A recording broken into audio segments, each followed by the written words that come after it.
Hello guys, Tom here. In this episode I'm gonna talk about my favorite camera for street photography that I shoot with for around 2 years. Some of you probably know it very well. It's the Fujifilm X10 from 2012. So this is a pretty old camera right now. But lately it gained a lot of popularity because they call it the younger cousin of the X100V or the whole X100 series. And today I want to talk about the ergonomics, buttons, functions, operations of the camera, and also go through some settings that I use for the photography. I hope you're gonna learn something and it's gonna be interesting. So let's get into it. Probably when you're gonna buy or get this camera, you're gonna buy it second-hand because right now it's around 12-13 years old piece of tech, but you can find it in pretty good condition. My one is little bit beaten. I bought it with some scratches and some dust in the lens, and I had to take care of it a little bit, but it took good pictures. I was really pleased with it. You can find it in a better or a little bit worse condition, depend how much you are willing to pay. You can still find it in like brand new, pretty much like straight from the shelf, but that's all to your local market of used camera gear, or you can find it on Amazon, eBay. And the price range as for 2024 right now, it's around $300 to $500. That's what I see right now because I'm planning to buy another one. That's how I like this camera. The red shutter button doesn't come with this camera. This is my addition. You can buy it in pretty much every photo store. It's something like that you put on top of the camera over here on your shutter release button. I also covered the hot shoe with this piece of plastic from some other vintage camera, just to give it a little bit of protection and make it look a little bit better. But red shutter button is a really nice addition that really helps a little bit with the shooting, but also looks really great. You cannot see any button to actually start off the camera because the startup mechanism in this camera is actually the lens. So you start the camera by turning on the lens. Right now we started with the automatic mode. I already did some changes over here before regarding the image size. So the maximum megapixels you can shoot with is when you choose this one, the large quality JPEG 4:3, and this is the total of 12 megapixel. You can read everything over here. The other aspect ratios, 3:2, very popular among the photographers, more like cinema style 16:9 or for some Instagram content if you want to shoot vertical. And then you have square format and all the medium JPEGs and small JPEGs all the way down. For now we can choose the large JPEG 4:3. Before I never shoot 4:3, but when I got this camera and I want to maximize the megapixels of it, I started shoot 4:3 and I actually really like that format. When you choose that format, you can see the image gonna take the entire size of the screen. So that's the lens. That's how you turn off, as you can read over here, and turn on the camera. And it also zooms, but we can cover that a little bit later on. When you start your camera and your focal length are at 28, you can actually just go and start shoot. The auto mode on this camera, it's pretty good if you don't want to learn anything about the photography or you just want to have the easy day.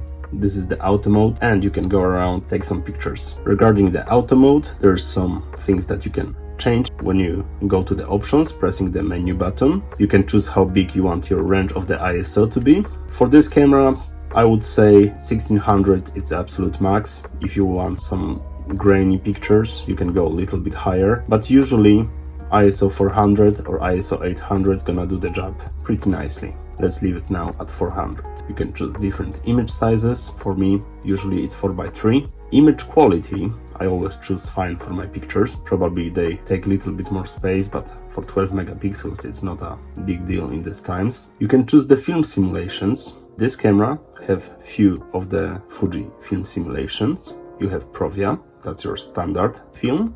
Velvia with vibrant colors, Astia with little softer color, black and white with filters of colors, also sepia, and we are back at the beginning. With this camera, I really like to shoot with Astia. Some people say the Fuji simulations on different cameras work a little bit different. They have little different settings and balance, and I really like Astia on this Fujifilm camera. More than that, in the options you can use intelligent zoom, face detection, you can choose the autofocus mode, face recognition, I never use this one, and use some display custom settings, what you want to see on the screen when you photograph. I'm talking about what you see, what informations you're gonna have here on the live view screen. There's a function button at the top that I program. You can program for a few different things, I believe, but I program it to choose the film simulations.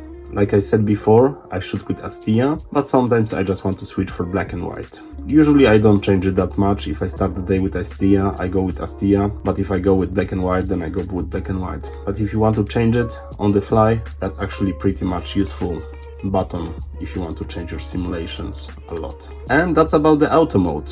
Depending on your level, how much you know about the photography, you can photograph in automatic mode P, called program mode. That's gonna choose the shutter speed and aperture for you, and you can choose a bit more options than in the auto mode. You can choose the ISO, not only automatic, but you can choose a fixed ISO, image quality, image size, image quality, dynamic range. This setting gonna preserve the highlights and shadows in your pictures, but to use 400 of dynamic range, you need your ISO at least 400.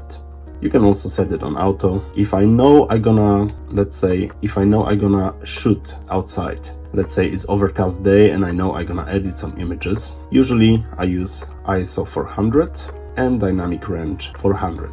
And then I know when I'm gonna shoot JPEGs, I have a little bit wider field to edit my pictures after. Of course, you can choose film simulations, and then the fun begins when you can choose the color.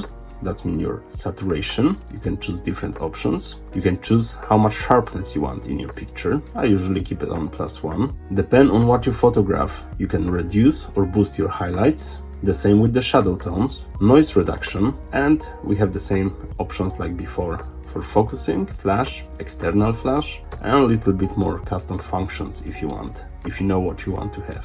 You can choose, of course, shutter priority.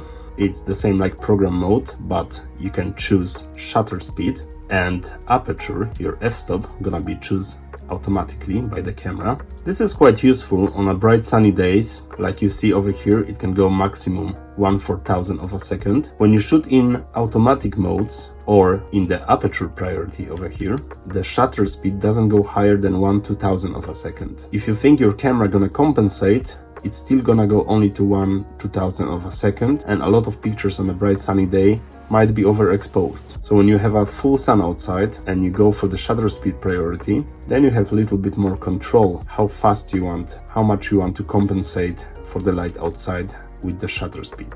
In the aperture priority, it's opposite story, where camera choose the shutter speed for you and you control the aperture. And talking about aperture, this camera on 28mm can go as wide as f2.0, and on the long 8, 112mm, it can go as low as f2.8.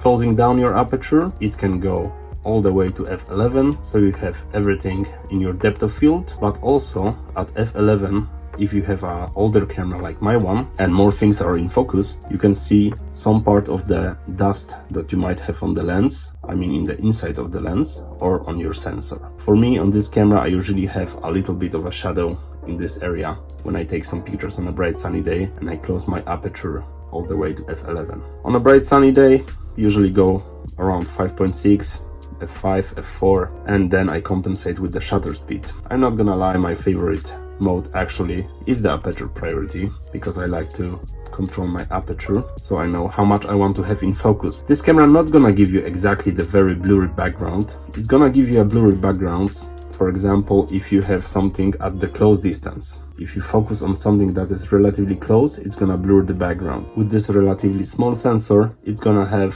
many things in focus. That doesn't matter if you are at f2, f4, f5, and so on and so on. The manual mode gives you the full control, of course, of every aspect. In this mode, you control the aperture, and when you press the dial, you can control the shutter speed.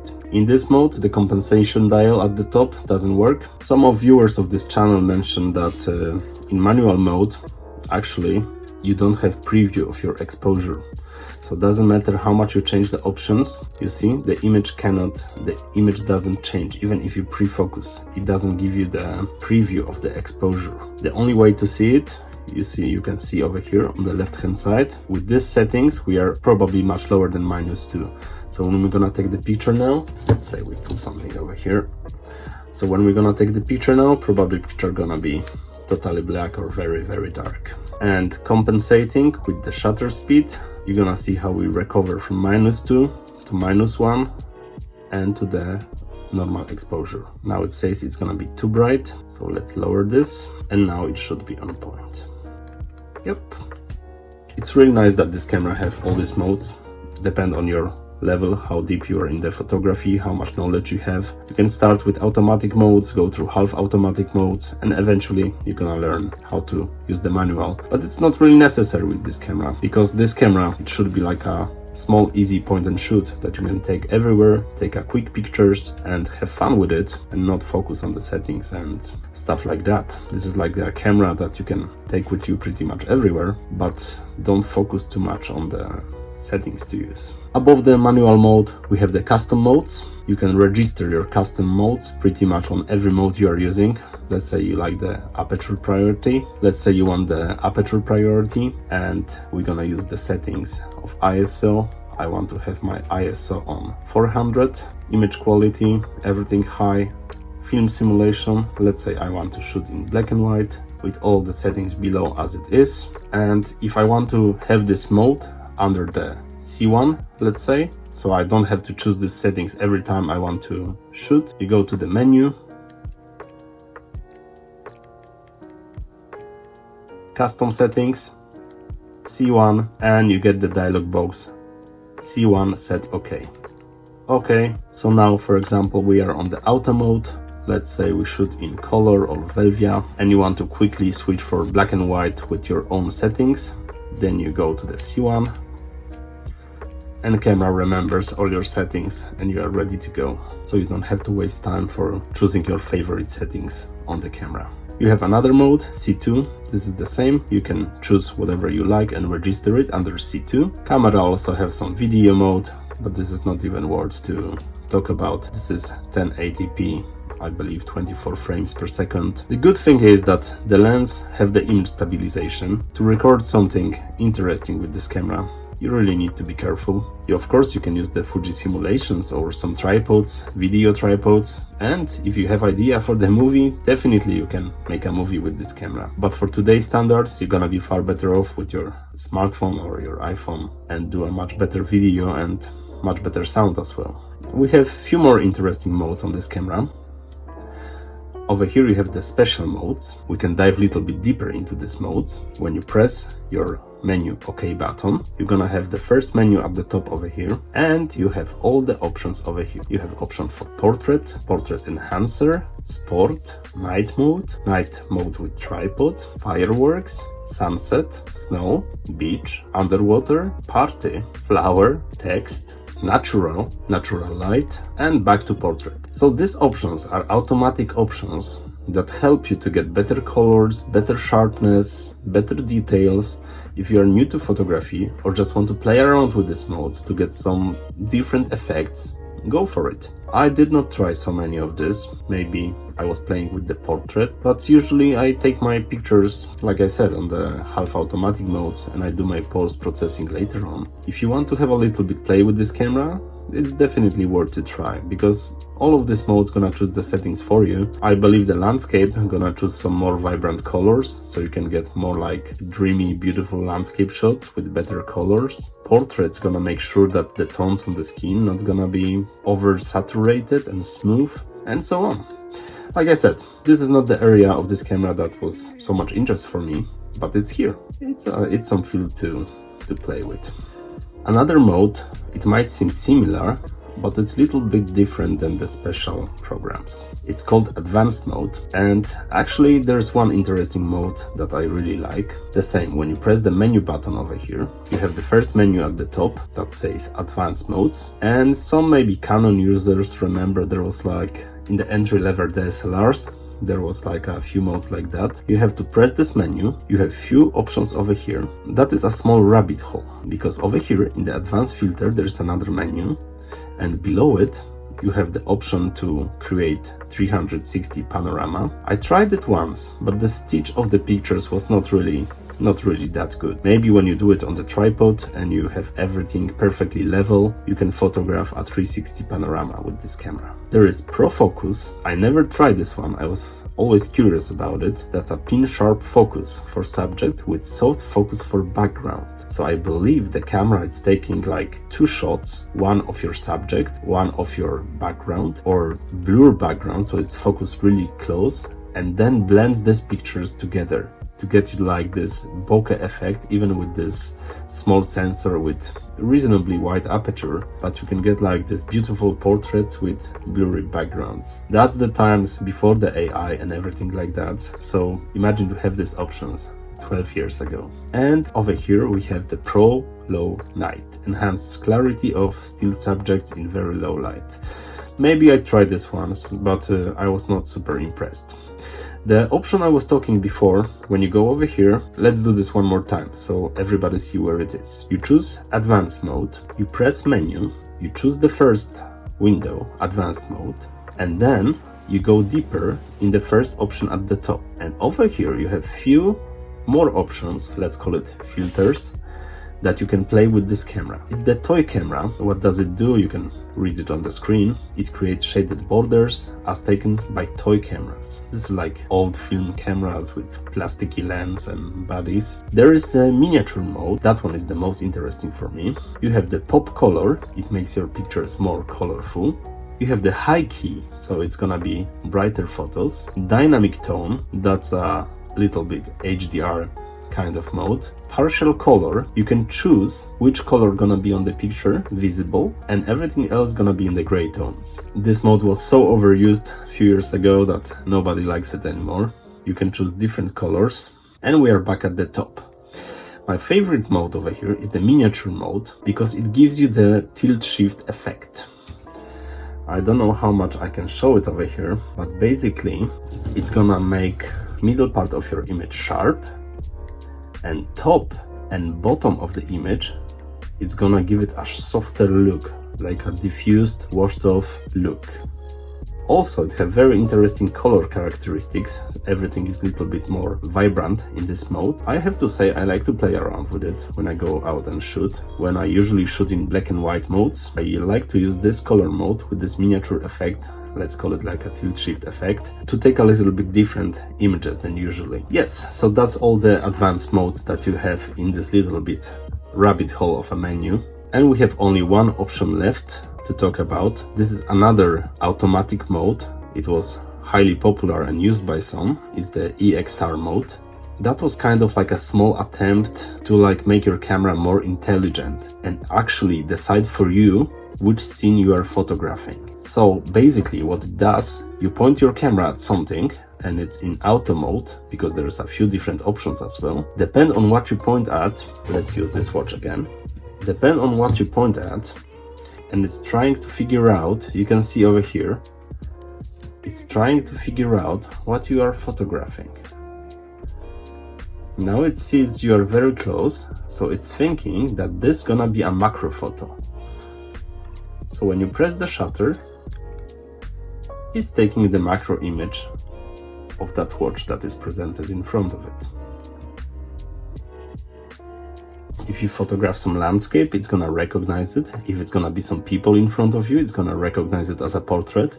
So this is actually like a very smart auto mode that you can use. And of course, like every mode over here, it has few extra options inside. Right now we are on EXR mode, EXR Auto, but you can choose also resolution priority, high ISO and low noise, or dynamic range priority. And depends on which mode you're gonna use here, the EXR gonna favorize the setting that is the most important for you. If you care the most about the resolution or the low noise or the dynamic range, it's gonna put that first, and then it's gonna decide which scene you are photographing. I did not play too much with that mode, but some people say this is the most useful mode of this camera. Unfortunately, there is one downside.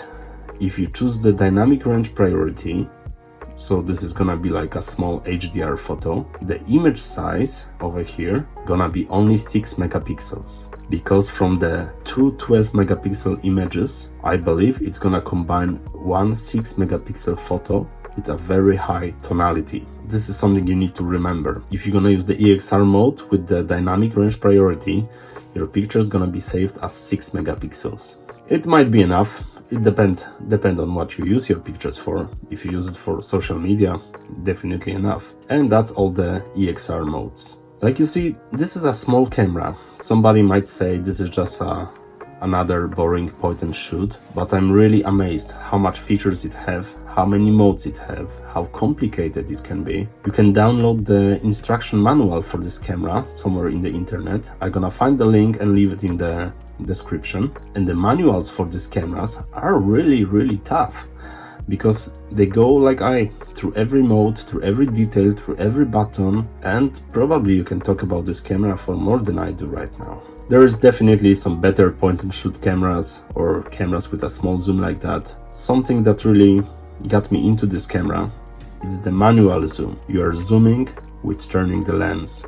I jumped on this camera straight from some Canon DSLRs, where I'm operating the lens manually. I'm zooming with my lens, so that was a pretty smooth transition. The camera focused for me, but I can manually zoom in and out how much I want to frame my picture. And this is the optical zoom, so it doesn't matter on which focal length you are, every picture gonna be 12 megapixels if you are not shooting in the dynamic priority EXR mode. I really recommend you try to get one of this camera if you are thinking about Fujifilm, but many of the new cameras are out of your price range. Try to get this one. I believe 12 megapixel is more than enough for many things that we do, professionally or not professionally, and play with it. About the zoom, one thing, you of course notice this camera have a viewfinder, but this viewfinder is purely optical, so there is no informations in it. But good thing about this viewfinder, it's a little bit more narrow than the photo that it takes, so you actually have some, after you take the photo, you have some cropping distance if you want to make your photo more precise. And there is a very smart mechanism that zooms this optical part with the zoom of your lens. This is a rangefinder style camera, so you're not seeing through this lens, but you see through this little window over here. But if you zoom, then your viewfinder zooms with you, if this makes sense. On the front of the camera, you have 3 focusing modes: autofocus mode, continue autofocus mode, and the manual focus mode. When you use the manual focus, I believe you manually focus with this one, but unfortunately my focus change switch got broken. Fortunately, I'm stuck on the autofocus mode. You have to remember these cameras are really old, and some parts of it are gonna give up sooner or later. My one gets some dust in the lens, this switch is broken, my viewfinder doesn't work that correctly, but I don't use it that much actually on this camera, and some scratches are just a part of it. And the thumb grip I had to replace with a piece of duct tape. That's it for now. I hope this camera bring you some joy like I have with it, and if you have any more questions, put it down in the comments. If you want some of these camera modes to be expanded, to tell a little bit more about it, write some comments down below, ask some questions, and I will come back to you in the comment section or in the video part 2 of this beautiful camera that so many of you probably have right now and use. Subscribe and like this video, and as always, see you in the next one.